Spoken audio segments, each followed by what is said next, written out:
I'm going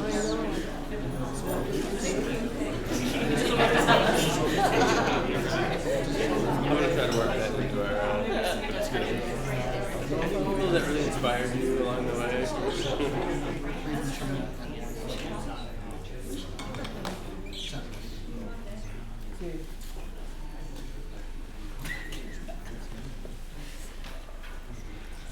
Oh, yeah.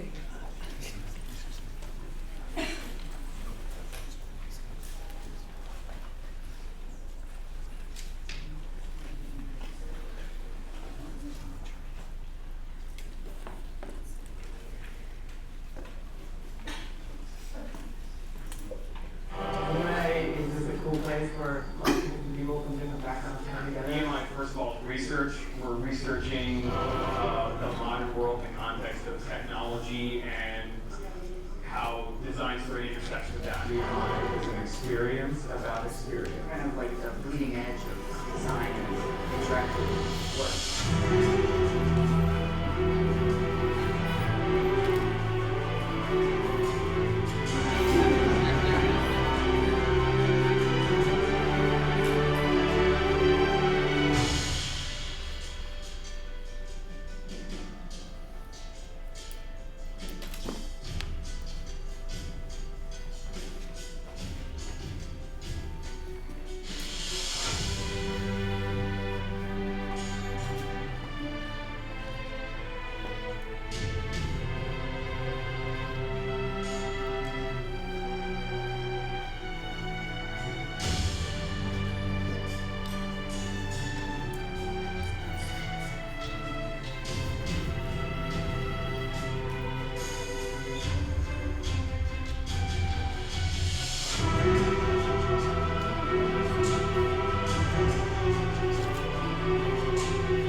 Good afternoon. My name is Kubasiewicz.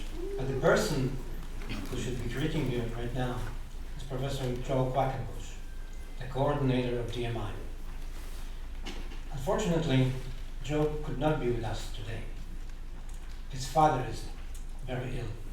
He had to fly to Michigan this morning. So I'll try to step in, but he would be doing much better than me. This is his event.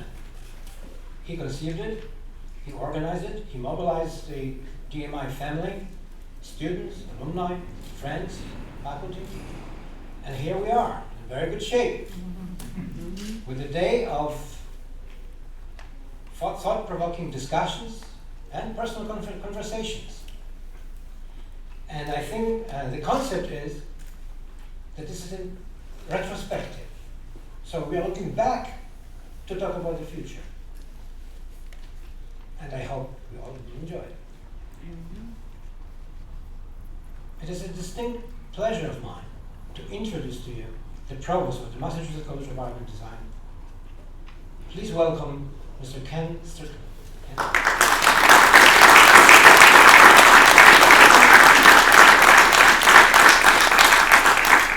I also want to thank you all for coming. This is a really great day for celebration. I want to thank Jan, the founder of the DMI program, and Joe, and Gunta, and Lisa, and Brian, who for some reason decided it was a good idea to be someplace else on the other side of the world at this point. But DMI has been really one of the flagship programs of our graduate initiatives. It brings design thinking to MassArt in a really meaningful way. It's become fodder for new graduate programs that are also entertained to bring in to exercise different levels of applied design and applied arts in a way that's really meaningful. It really brings Massachusetts College of Art and Design into the present. We are deeply engaged in 21st century practice, and the work that the DMI program generates is really, really meaningful for the college. I also really want to thank the alumni who are here today for the DMI program and our current students, because you are why MassArt is. And we look forward to our continued growth based on your contributions, your past contributions, but also your future contributions. As we continue to grow our programs and enrollment, you are some of our best ambassadors. So I appreciate the work that you've done. I really applaud the work that you've done and look forward to how you can continue to be part of MassArt. I don't want you to not think that this is still your home. So thank you for coming. I know there's a really great afternoon of programming for you. And now I'd like to introduce Kubasiewicz, faculty of the graphic design program and in DMI. Thanks.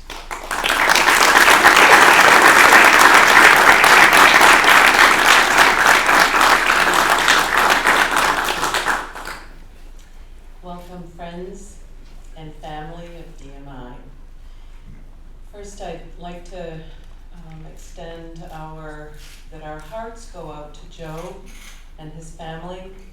We know that illness and loss is a time when family need to find solace in one another, so I just wanted to extend our hope that their gathering is warm and that they're kind to one another, and that Joe knows that he has left us in such good hands that he doesn't even have to be here.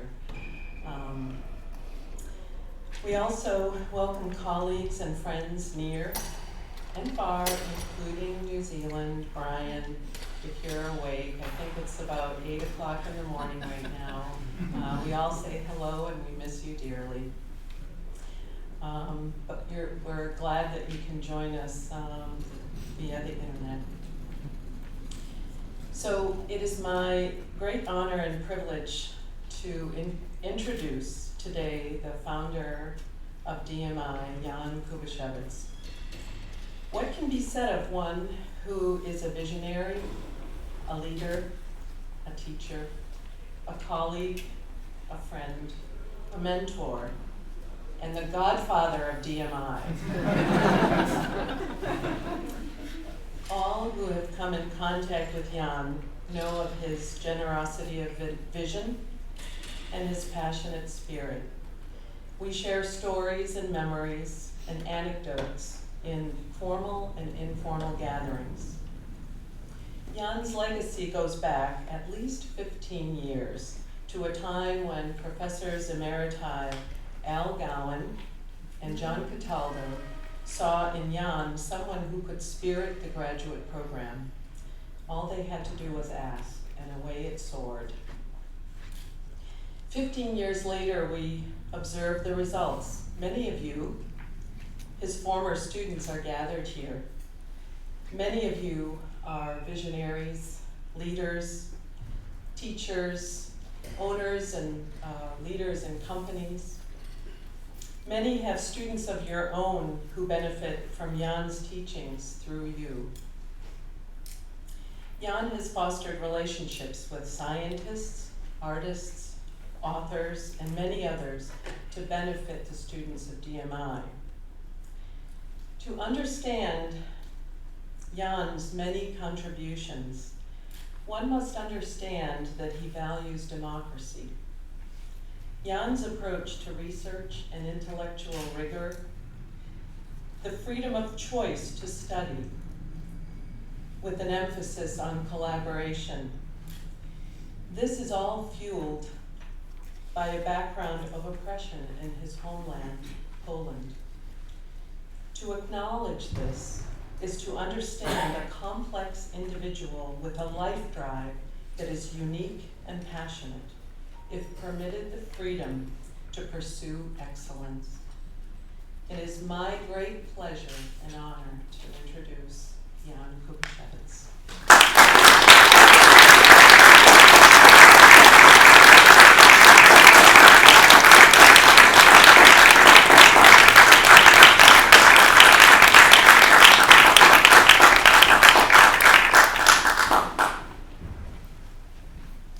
Thank you, Gunther. How can I now say anything?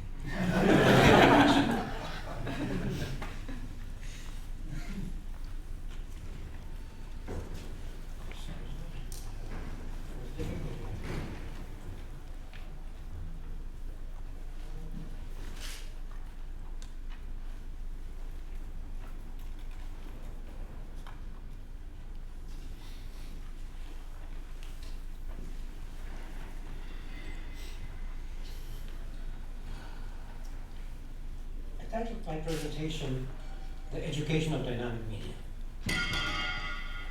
On this occasion of DMI Retrospective, I would like to share with you my experience with DMI, if you will, educational philosophy,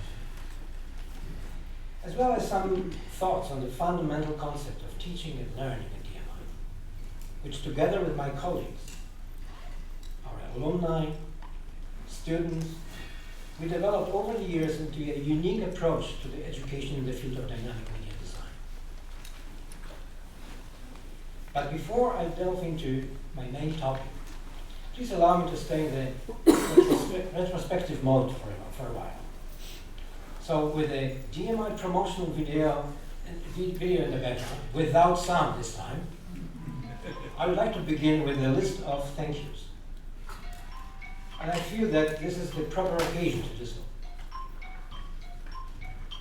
I would like to thank all my current students and former students and MassArt alumni for the challenge and for the opportunity to learn.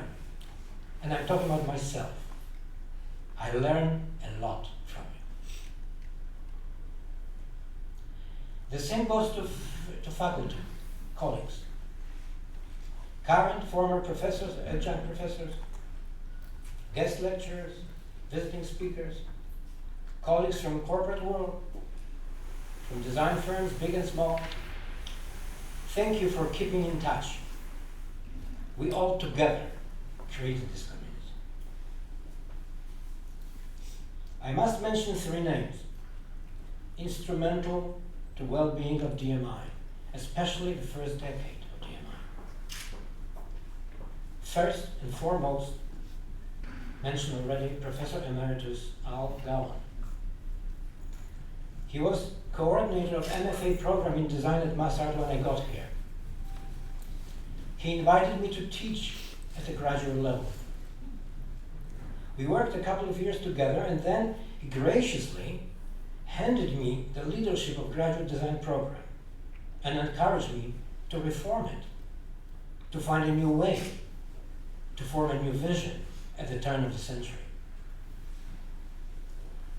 For those who are not familiar with how the academia works, this kind of gracious gesture is rare, to say at least. Perhaps unprecedented. So I took this job. And after a year of self-study in 1999, with the help of some colleagues, and some of them are here, thank you, home, we developed this vision.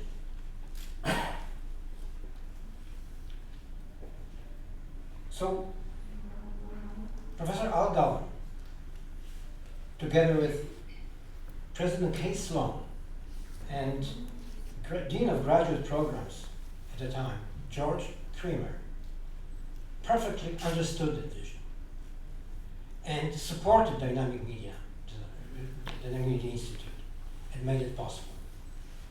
I wanted to thank them again. So, the program was in place in 2000, but we are still debating, together with graduate students, on its name. At the time, digital media or new media were the most popular terms to describe what was coming. Well, for me, digital was too generic. And new, well, how long new is new? 15 years? Eventually, we decided to use the term Alan Kay and Adele Goldberg used in their paper titled Personal Dynamic Media, hence Dynamic Media Institute. Alan Kay and Adele Goldberg work at Xerox PARC, a legendary research center, on Smalltalk object-oriented programming, who eventually developed into graphical user interface. The one which Steve Jobs saw at PARC, and then developed it into Apple OS. Alan Kay had amazing ideas. His work was always inspirational to me. I would like to bring one to the screen right now. What you see is Dynabook, a personal tablet invented in 1972. This is a picture from Kay and Goldberg's paper from 77, but the project was completed by Alan Kay in 72. Technology to implement this idea did not exist at the time. So this is a great example of speculative design. Perhaps all great design is speculative by their very nature. Certainly, this is a powerful testament to human creativity. Alan Kay had this vision to change the world by changing the learning paradigm. And that included also to teach children of all ages, as he put it in the title of this paper, the code literacy. He believed that children introduced to code literacy become adults with a new critical thought. This lovely drawing is from his paper from 1972. And this is Alan Kay holding the Dynabook mock-up at a conference in California 36 years after he invented it in 1972. Look at this mock-up. Johnny Ives from Apple would be horrified how imperfect this mock-up is. At DMI, we are much more forgiving. Now let me fast forward from 72 to 2000, when we created DMI. 2000, the turn of the century, was the moment technology of communication in the world was changing dramatically. It resulted in changing how designers thought about the future, at least some designers. And it was so eloquently made grasped by Chris Pullman in the paper, Some Things Change. Fixed became fluid. Passive became responsive. And what was once composed must be now choreographed. In the same spirit of these Platonic dichotomies, we should recognize the necessity or the necessary shift from visual communication to dynamic media communication. That dichotomy highlighted in coloring is mine. Chris is not responsible for that, just in case you disagree. By the way, Chris is a very good friend of the program and was always welcome here as a great guest critic. So the DMI timeline starts at 2000. Working on this prototype with Andrew Ringler, who graduated last May and now is currently teaching it in the program, we distinguished three groups of categories: what happened in the world, what happened in technology, what happened at DMI. I used the term technology for the second time in this presentation, so it's time to explain what I mean by that. Technology is a rather flexible term, describing everything that was invented after we were born. It's not my line, but I don't remember who said that. Therefore, what may be defined as technology by me or my generation may be just a bread and butter for digital natives. And by the way, bread and butter represented a technology at some point. So, if you ask digital natives what happened since 2000, the answer will be everything happened. So, I'm asking you to run through your head the most important events of the last 15 years. By the way, if you do not recognize anything on my list, don't worry, you just don't need that. Just a few historical references. When PlayStation 2 was introduced, President Bill Clinton was still in office. We hired Professor Brian Lucid the year iPod and processing were invented, were introduced. This was also the year of 9/11.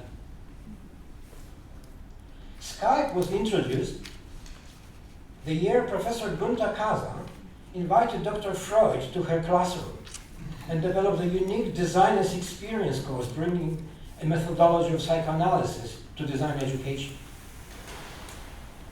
We hired Professor Joe Quackenbush the year Guitar Hero was introduced, etc., etc., etc. There are more important dates on DMI timeline. Conferences, Massaging Media 1 in 2002, Massaging Media 2 in 2008, the AIGA conference educators organized by my DMI colleagues, Professor Elyse, Professor Quackenbush, and Heather Shaw, Professor Heather Shaw from Lesley. Multiple student-run prototyping events and exhibitions, among others, Medialicious, Provocative Objects, and a series of fresh media shows, with the next one coming in spring 2017.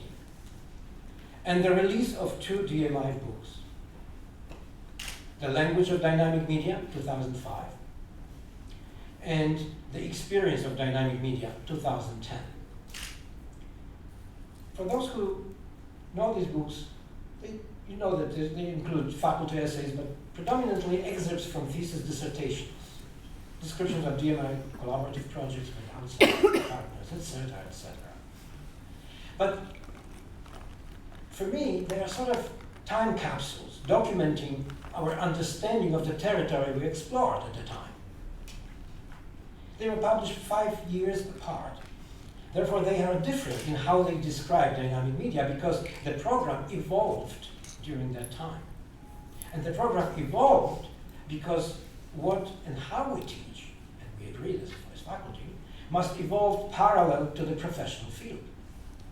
Every day, the professional field of communication design brings new concepts, new approaches, occasionally very narrowly defined microfields, bringing new languages, or just new buzzwords, with which we persuade our clients the necessity to hire our services. But for educators, the real question is how to integrate these new elements into the established broader ecosystem of design education. So, how do we define that? And how we solve this problem here at DMI?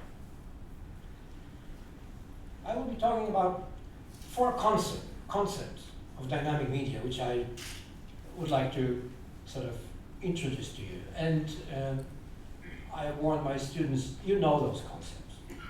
I tortured you with those concepts. The notion of dynamic media is closely related to information and its broad range of meanings from information architecture and data to data visualization.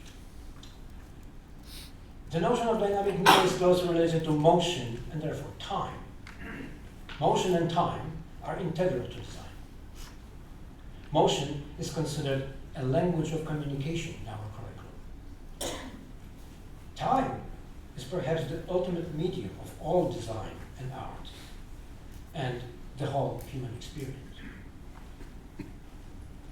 Dynamic media relate to interaction, of course.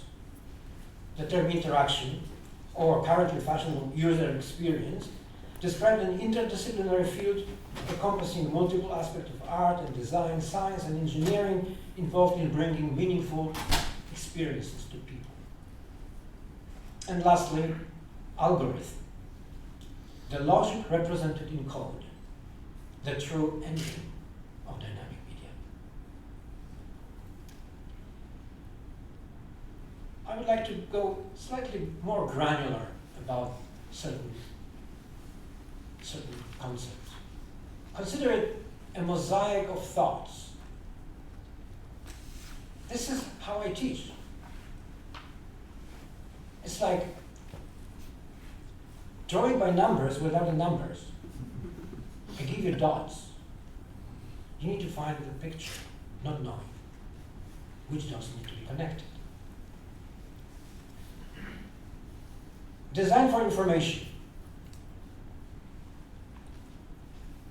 The beginning of information age was marked by the new concept of information as defined by mathematicians and computer scientists. I'm referring to cybernetics, an interdisciplinary approach to the study of systems of information, which started in the late 1940s. Dynamic media designers must see the world as an information structure that communicates continuously and persistently. The world is defined by flows of data, communicable into micro and microscales, from molecular to cellular to social, and on a narrow spectrum of it is observable and understandable by an individual, by a single human brain.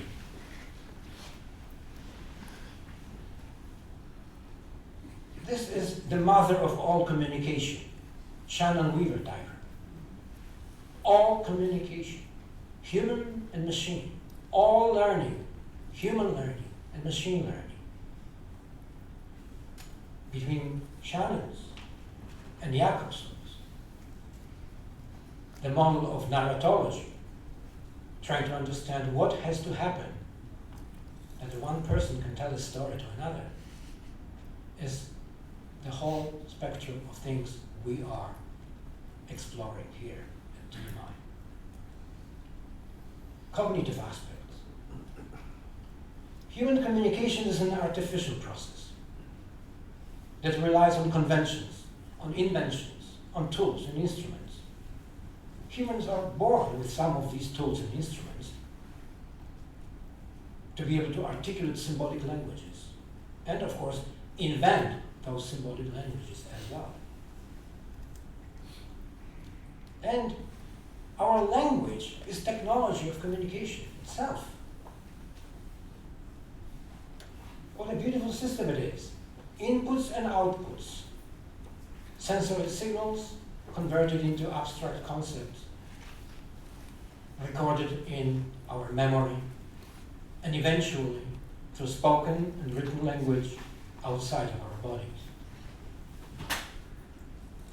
But we invent all those tools and tools of communication as well.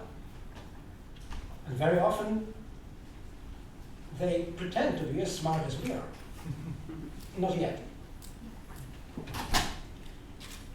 And very often we can observe a collision between this system on the right and the system on the left.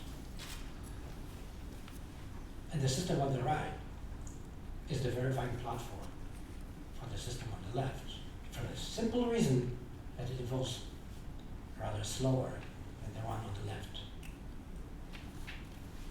I need to bring the concept of multiple intelligences here. All educators know that concept. Professor Howard Gardner from Harvard Graduate School of Education coined this term, multiple intelligences. It's a beautiful concept of noticing how different we are. Intelligence, according to Gardner, is the preferable way of processing information. And some would prefer to do it in a verbal domain, numerical domain, visual domain, domain of sound, of kinesthetic.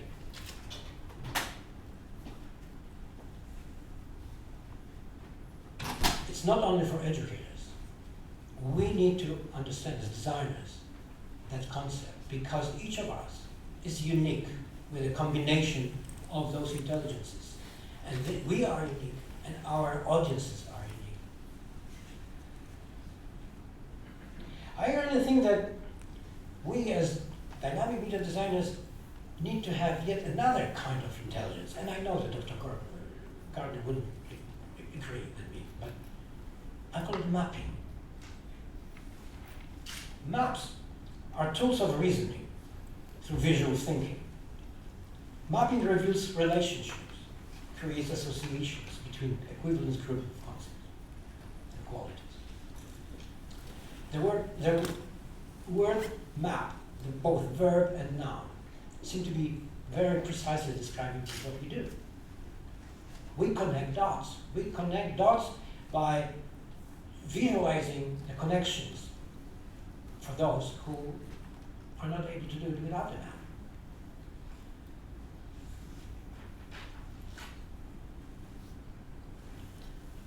Visual representation of information. Information representation is the next topic. These are Galileo notebooks. You can see how the brain works, beautifully changing domains from verbal to numerical to visual. This is Galileo's drawing, which happens to be an excellent example of exploratory visualization. It's currently located in some art museum. Obviously, it's a beautiful piece. But it was created not for the sake of aesthetics. This is a result of exploratory research. He recorded his observations, trying to prove or disprove the theory of Copernicus. Yet another exploratory visualization, the famous Notebook B of Charles Darwin. He wrote, "I think," and then he drew a diagram, a primitive tree diagram.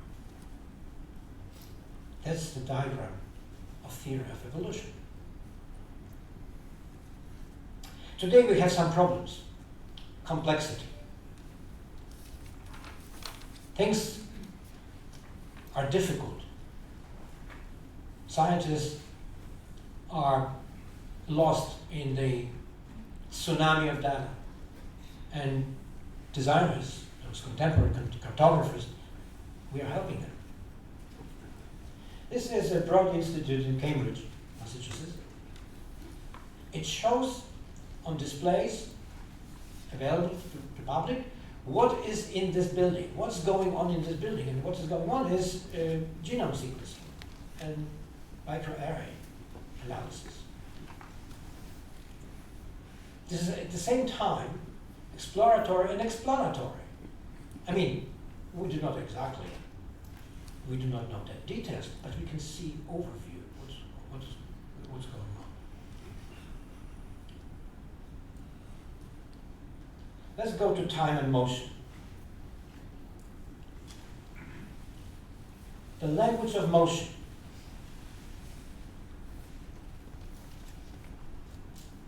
Instead of reinventing the wheel, we should look around and find what other disciplines did in that particular area of exploration. The art of music provides extraordinary case studies of using the expert language of motion for the purpose of communication. Through an expert language of gesture, and gesture is motion that has meaning, a conductor translates a musical text into musical experience. This is a very interesting movie showing the rehearsal of the Stockhausen piece called Group for 3 orchestras. 3 famous conductors are working. There's no musicians yet. They are just trying to communicate with each other how to interpret that piece. They do not use words. They use instead very, very precise language of gesture to communicate.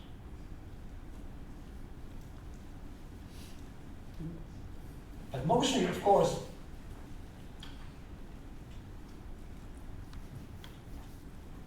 is associated with the language of cinema. Moving picture. This is the first film by Lumiere brothers. There's the story told with the cinematic language. The story itself has its beginning, middle, and end, according to Aristotle. Or as Godard said, the film has its beginning, middle, and end, not necessarily in this order. So we have this dichotomy of story and storytelling, narrative and narration.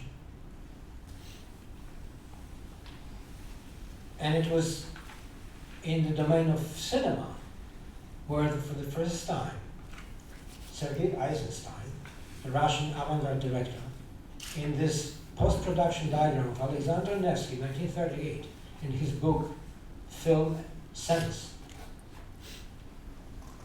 analyzed motion as a language. This last line at the bottom of the diagram is the diagram of movement. And he explains in his text, the movement itself is language. According to my research, this is the first time it was proclaimed like that.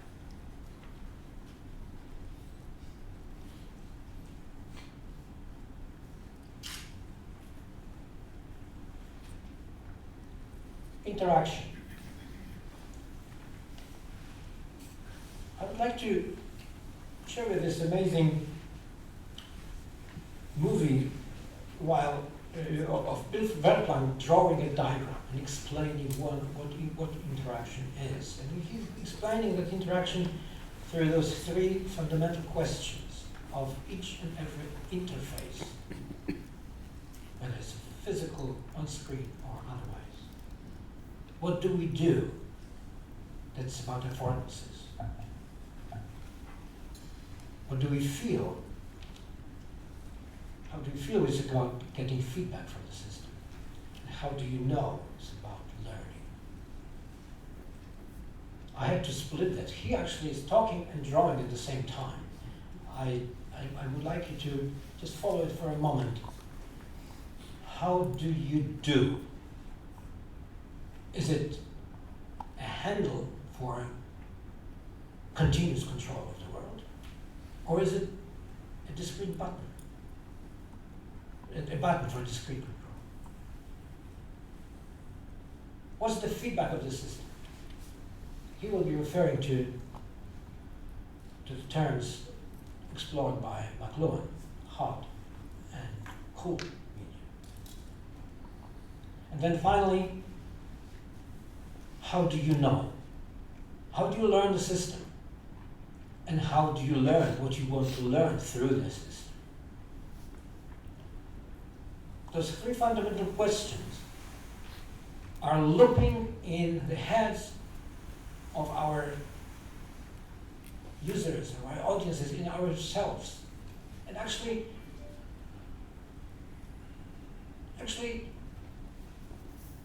don't credit yourself too much. This is just brain working, right? But we need to understand that in order to facilitate, to create our artifacts compatible with that kind of knowledge. The language of gesture brought to interface.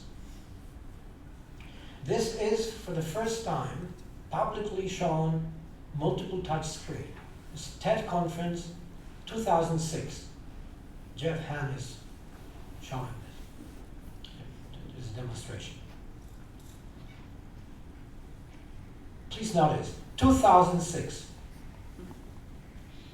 Can you imagine the world without multiple touch screen today? So, what was shown at TED in 2016?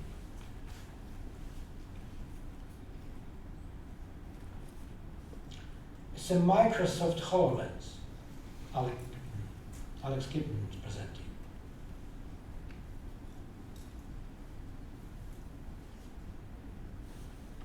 Augmented reality is much hyped these days.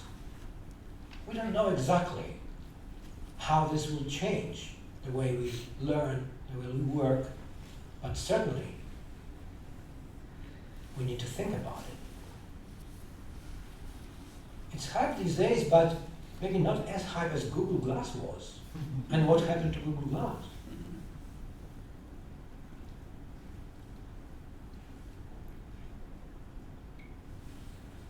This is another demonstration in 2016 TED. It's a meta to augmented reality goals.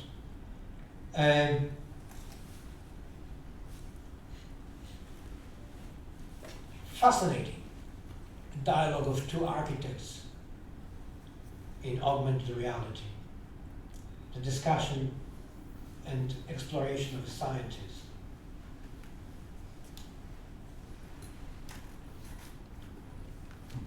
Is it going to help our system? And to what extent our system would need to be reprogrammed to work with it.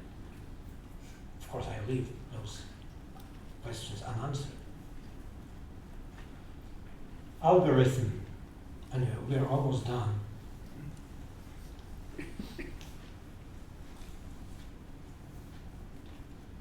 I use this term data variance, which I like personally, but because it describes a very specific situation. And I'm not talking about big stuff, NSA stuff.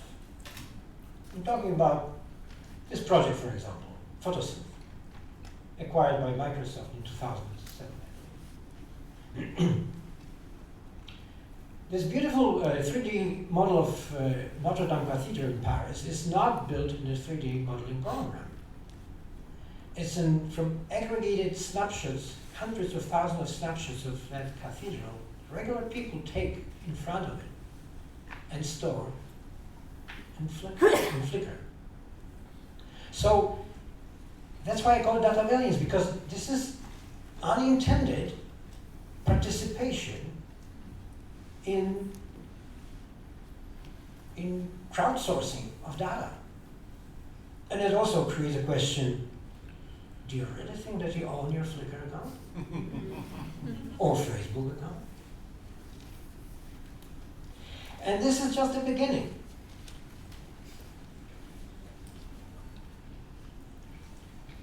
The Glass Cage. It's a pretty scary book. How many of you read that? I strongly recommend. You see, what can be automated will be automated. So watch out, designers. All repetitive tasks, repeated patterns will be automated. The machine still cannot compete with humans to tackle novel situations.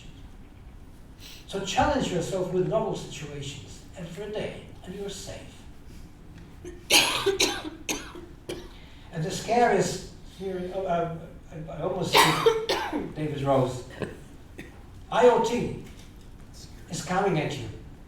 Internet of Things. Your refrigerator will be talking to your car to stop and buy milk on the way home.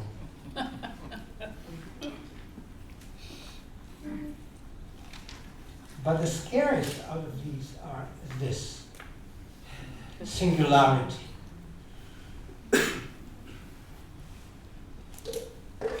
It is an interesting concept. Ray Kurzweil, who has a futurist, who really has a good record historically of what he predicted and how close he predicted that. Not only what, but when these things were coming. He thinks that around between 2040 and 2050, there will be this moment that artificial intelligence overpasses the capabilities of organic intelligence, human intelligence. And that is an interesting proposition. Because then humans transcend biology. And according to Kurzweil, evolution wanted that. All right, so here are all of them. Here are all of them. All concepts which we discuss at DMI. And just a few more comments on teaching and learning at DMI. I have only 2 proof of concept, don't worry. It's not going to be that long. Multidisciplinary dialogue and a reflective practice. I would like to sort of go more granularly into those 2. Multidisciplinary dialogue. Actually, I prefer the term anti-disciplinary, going against the accepted wisdom of a discipline. Most interesting dialogue happens on the borderline of disciplines, where people come together and their languages even do not match. They have different dialects. They speak the same words, but they mean different things. That's why we invite to the program people from so many walks of life.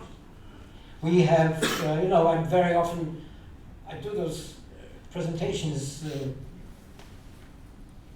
around the globe, basically, and I'm very often actually accused of promoting some frivolous curriculum. So do you really invite fine artists and designers and photographers and engineers and musicians? And the answer is yes, we do. DMI does it. And the only one thing has to be accepted by all of our participants. And that is that we need to understand the concept of communication. We need to agree that the verifying platform of what we do here at DMI is intentional communication.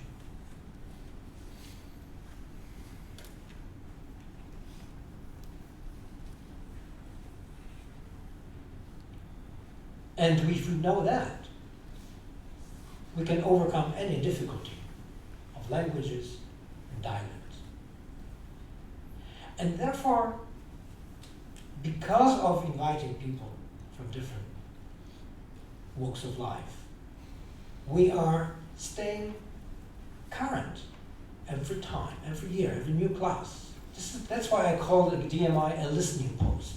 What a beautiful metaphor it is. Listening post, you put near the border to listen to the enemy.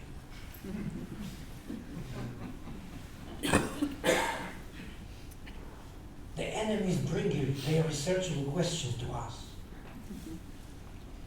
Our participants come here because they have questions. And through the dialogue, the cross-discipline, they can develop it further than within the core of their disciplines. The students do not fulfill any research interest or ambitions of the faculty of DMI, but their own.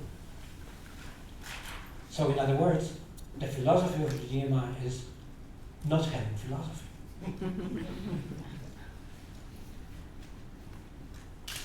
Reflective practice. That's another controversial thing which I face each time I talk about this paper I wrote a few years ago. Design research is design practice, or vice versa. Research conducted by practitioners is known as an action research. It is a reflective process of problem solving that exists not only in design, it exists in medicine, in business, and teaching.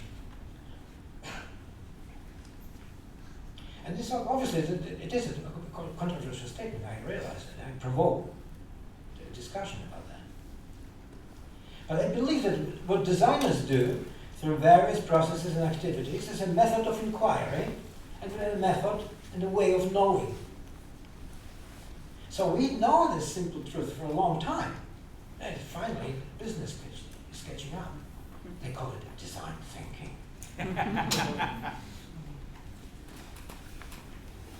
Research is a systematic inquiry whose goal is communicable knowledge. Bruce Archer.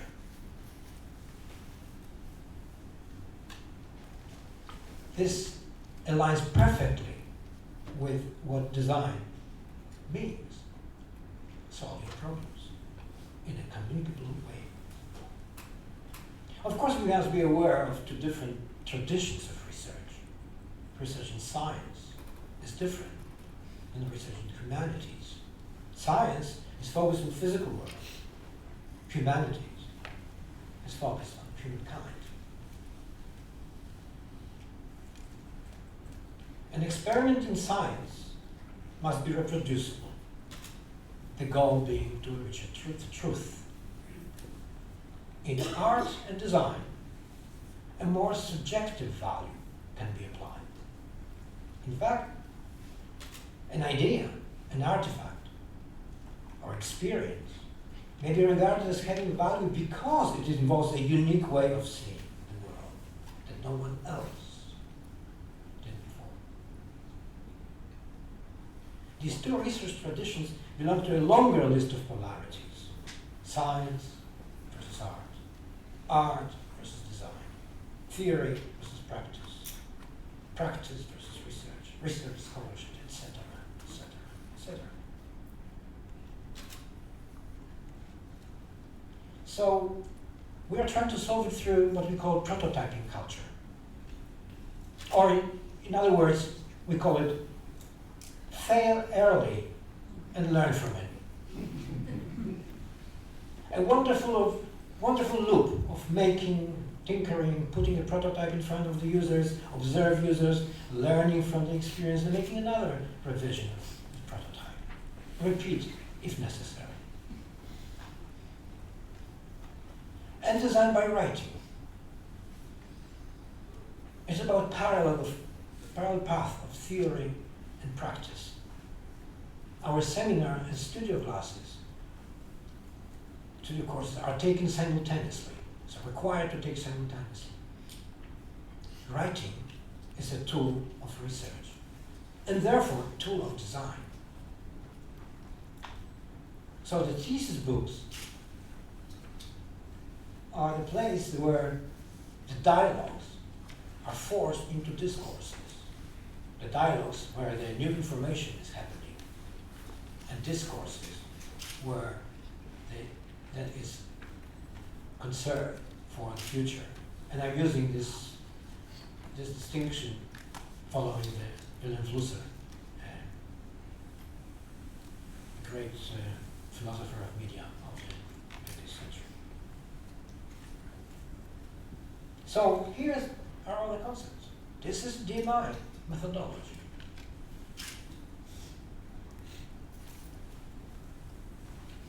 I would like to leave you with some closing thoughts. And I have 2.5 minutes according to my timer.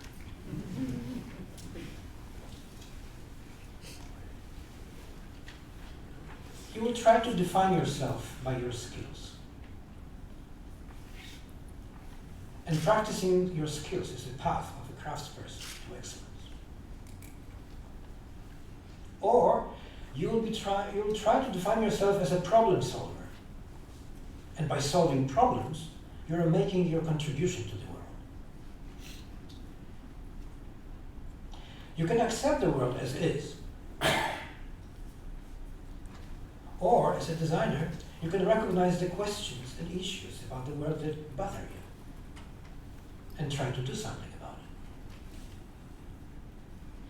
it. Design and art are not to be just interesting or visually pleasing. They are to provoke difficult questions, philosophical questions. Even if the audience, the users, the learners do not know that they are confronted by philosophical questions. There's no point for an artist or designer to be interested in what you already know. The creative process is a journey for discovery. And the quality of that discovery will be a criterion of how people will be responding to your artifact.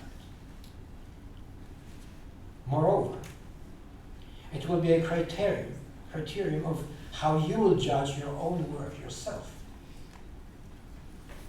The journey for discovery is usually challenging, very often very difficult. But keep going. Thank you.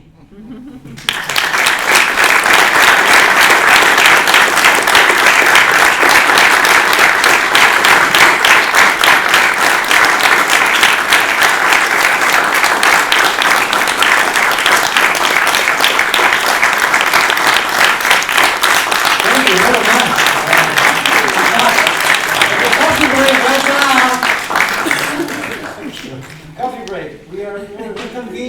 roundtable discussion, I can't wait to hear that at 4:45.